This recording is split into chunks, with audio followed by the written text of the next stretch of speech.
Here's what I can't get over. If Rudy Giuliani had a 15-page statement saying he did nothing wrong, would you want to know more? Would you accept that statement?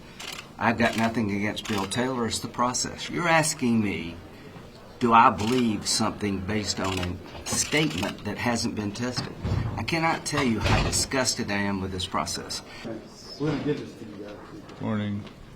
I think Ambassador Taylor's testimony really was significant and historic. It reminds me of testimony from previous situations where one witness really makes the case.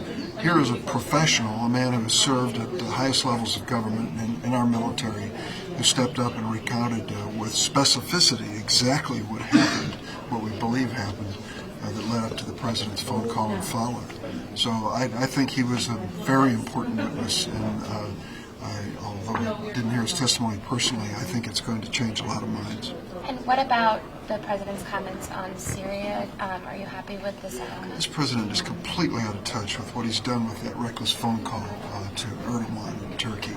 You know, he has his policy has led to the danger, if not slaughter, of Kurdish troops who stood by Americans and fought bravely against terrorism. And now he is giving, frankly, Prime Minister Erdogan all he wants, a territory, a large territory, where there will be ethnic cleansing of the Kurds and where the Turks will control it within Syria.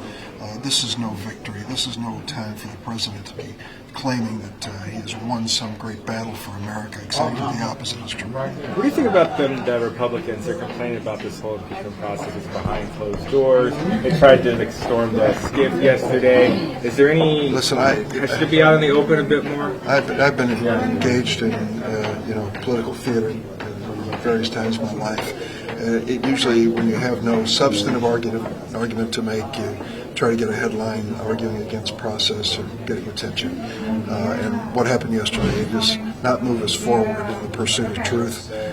We should remind people that behind closed doors there were some 100 members of the House, Democrats and Republicans, who were witnessing and asking questions. This was not a one-sided partisan endeavor. I just told the president, ISIS is a threat to us. ISIS is getting stronger on the ground.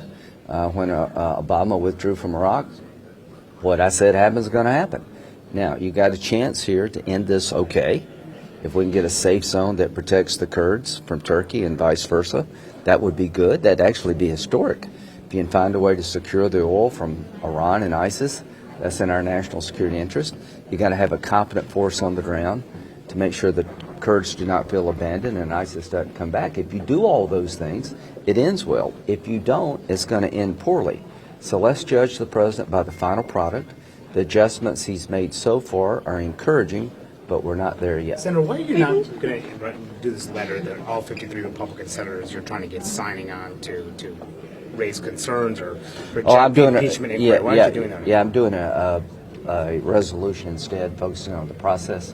So what Senator McConnell's now the co-sponsor.